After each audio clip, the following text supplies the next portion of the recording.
हम तमाम लोग आप तमाम सहाफ़ी भाइयों का शुक्रिया अदा करते हैं कि आपने इतना इंतज़ार भी किया और आप हमेशा यहाँ पर कवरेज के लिए मौजूद होते हैं और हमारी आवाज़ को कौम तक पहुँचाते हैं, खान साहब की आवाज़ को कौम तक पहुँचाते हैं।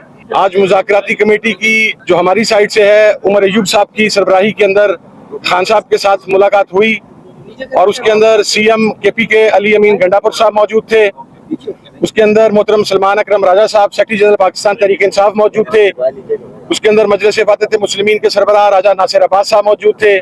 उसके अंदर स्पीकर असद कैसर साहब मौजूद थे और खान साहब के कुछ 4-5 पैगामात हैं जो आप तक पहुंचाने हैं।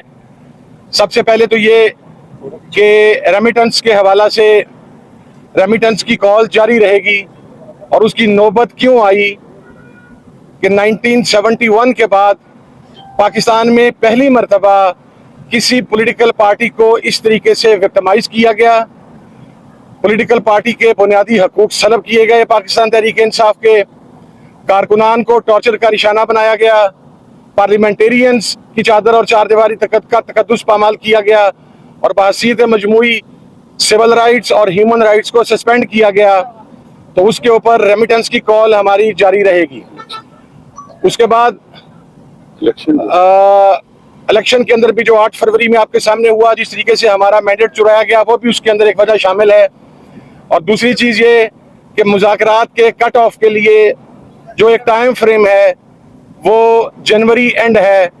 हम 31 जनवरी तक इस मुज़ाकरात को मंतकी अंजाम तक पहुंचाना चाहते हैं 2025। और उमर अयूब साहब जो कि लीड कर रहे हैं इस मुज़ाकराती जो प्रोसेस है सारे का सारा, और हमारी कमेटी को, वो इंशाल्लाह 2 तारीख को हुकूमत को भी ये बात फॉर्मली आगाज कर दी जाएगी और आज आपके जरिए भी पहुंच जाएगी। तीसरी चीज़ ये कि खान साहब ने ये कहा है कि पाकिस्तान के लिए, पाकिस्तान की बका के लिए मैं अपने पर होने वाले कातिलाना हमले, मैं अपने साथ रवा रखे जाने वाले हर सलूक को माफ़ करने के लिए पाकिस्तान के लिए तैयार हूँ। और चौथी चीज़, खान साहब ने खैबर पख्तूनख्वा की हुकूमत, CM खैबर पख्तूनख्वा अली अमीन गंडापुर साहब पर अपने भरपूर एतमाद का इजहार किया है। और उसके बाद खान साहब ने पाकिस्तान तहरीक इंसाफ के तमाम कारकुनान, तमाम पार्लियामेंटेरियंस, वो कौमी असम्बली के हों, वो रिस्पेक्टिव सूबाई असम्बलीज के हों, उनको शानदार अल्फाज में उनके खड़े रहने पर, उनकी इस्तकामत पर, फस्तायत का सामना करने पर यह कहा है कि ये तमाम मेरा फ़ख्र हैं, तमाम पार्लियामेंटेरियन फ़ख्र हैं, तमाम कारकुनान फ़ख्र हैं, तमाम इत्तेहादी जमातें फ़ख्र हैं। और खान साहब ने कुरम के मामले के ऊपर CM KP के अली अमीन गंडापुर साहब और राजा नासिर अब्बास साहब से खुसूसी गुफ्तगू की। उसके अंदर स्पीकर साहब ने, उमर अयूब साहब ने, सलमान अकरम राजा साहब ने अपना फीडबैक दिया और खान साहब ने इस बात पर जोर दिया कि जल्द से जल्द इस मसले को हल करना है और इसके हल की तरफ जाना है। ये चंद नुकात थे, चंद पॉइंट्स थे। और जो मुतालबात हैं वो हमारे 2 ही हैं। वो जो पहले हमने कहा था कि 9 मई के ऊपर जो दूसरी साइड का मौक़िफ़ है वो हमें रिस्पॉन्सिबल करार देते हैं। हम बड़ा कैटेगराइज करके कहते हैं कि हम रिस्पॉन्सिबल नहीं है, दूसरी साइड रिस्पॉन्सिबल है। तो उसका बेहतरीन हल ये है कि एक ऐसा जुडिशल कमीशन बने जो सुप्रीम कोर्ट के सीनियर मोस्ट जजेस पर मुश्तमिल हो, ताकि एक गैर जानिबदाराना तहकीकात हो सके। CCTV फुटेजेस सामने लाई जाएं। वो लोग जो उन CCTV फुटेजेस के अंदर मॉब को प्रोवोक कर रहे थे, क्योंकि मॉब साइकी आप समझते हैं कि जब क्राउड एक मॉब की हैसियत इख्तियार करता है तो वो फिर अनकंट्रोलेबल होता है। वो कौन से लोग थे जो उनको प्रोवोक करके मखसूस जगहों की तरफ ले जा रहे थे, इसका तय्युन CCTV फुटेज से ही हो सकता है और किसी तरीके से नहीं हो सकता। और 26 नवंबर के ऊपर देखिए हमारा बड़ा वाज़ेह मौक़िफ़ है कि गोली चली।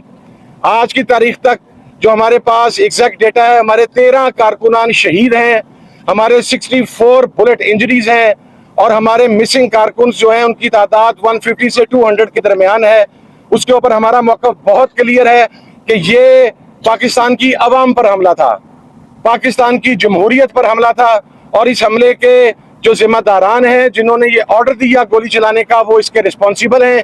इसलिए हम 26 के ऊपर भी जुडिशल कमीशन डिमांड कर रहे हैं, 26 नवंबर के ऊपर। और उसके साथ साथ जो दूसरा मुतालबा था मेरा, वो तमाम जो सियासी असीरान हैं उनकी रिहाई का था, जो 9 मई से पहले 9 मई के बाद 26 नवंबर के केसेस में मुख्तलिफ जलसे जुलूसों के मुख्तलिफ कॉर्नर मीटिंग्स में निचले लेवल से लेके ऊपर वाले लेवल तक जो मुख्तलिफ जेलों में हैं, जिनका ट्रायल कंप्लीट नहीं हो रहा, जिसके अंदर प्रोसिक्यूशन की तरफ नहीं जा रही, उनके रास्ते में रोड़े अटकाए जा रहे हैं, उनकी रिहाई हमारे एजेंडे का हिस्सा है।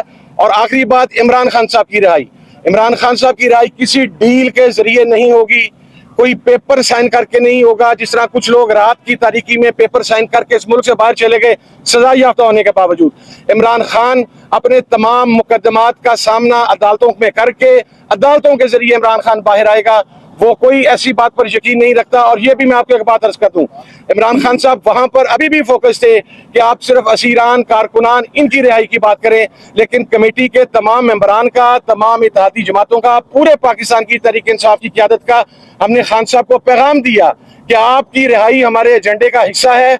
आपने एक स्टेट्समैनशिप जाहिर की है, शो की है कि आपने एक लीडर का किरदार अदा करते हुए कहा कि मेरे पार्लियामेंटेरियंस, मेरे कारकुनान, उनको रिहा किया जाए। लेकिन आपके पार्लियामेंटेरियंस, आपके कारकुनान, आपकी जमात, आपके इत्तेहादियों का अव्वलीन मुतालबा यह है कि आईनी, कानूनी, अदालती तरीके से इमरान खान साहब रिहा हों। और मैं ये बात क्लैरिफाई कर दूं, जिस तरह गुज़श्ता मंथ इमरान खान साहब की तमाम केसेस में जमानत मुकम्मल हो गई थी, रोबकार जारी होने वाली थी, लेकिन फिर कालीन का एक टुकड़ा उठाया गया और एक FIR निकाल के तो खान साहब को उसके अंदर रिमांड कर दिया गया। ये क्लियर इंसाफ का कत्ल भी था, ये क्लियर पॉलिटिकल विक्टिमाइजेशन भी थी। तो हमारी जो कमेटी हुकूमत से बात करेगी वो इस पॉलिटिकल विक्टिमाइजेशन को रोकने के ऊपर बात करेगी। बाकी खान साहब इंशाल्लाह अपने मुकदमात को फेस करके बाहर आएंगे। और अफगानिस्तान पर जो हमला हुआ उसके ऊपर खान साहब का मौक़िफ़ बिल्कुल क्लियर है। नंबर 1, हम किसी पराई जंग का हिस्सा नहीं बन सकते। हम पहले भी पराई जंग का हिस्सा बने, उसका नुकसान पाकिस्तान ने 2 लाख के करीब शहादतों की सूरत के अंदर बर्दाश्त किया। हम अब भी किसी पराई जंग का हिस्सा नहीं हो सकते। और अफगानिस्तान के ऊपर जो अटैक्स हुए हैं उनकी खान साहब की तरफ से कंडेमनेशन आई है। वो हमारा ब्रादर इस्लामी मुल्क है। पाकिस्तान के लैंड ऑर्डर की बहुत सारी सिचुएशन अफगानिस्तान के साथ बरादराना ताल्लुकात के ऊपर है। तो खान साहब ने अफगानिस्तान के साथ मामलात को बातचीत के जरिए हल पर जोर दिया है। ये तमाम चीजें थी जो आज वहां पर डिस्कस हुई हैं। अब इंशाल्लाह उमर अयूब साहब की सरबराही के अंदर 2 तारीख को हम हुकूमती कमेटी के साथ बैठेंगे और ये तमाम चीजें उमर भाई वहां पर बयान करेंगे। बहुत शुक्रिया।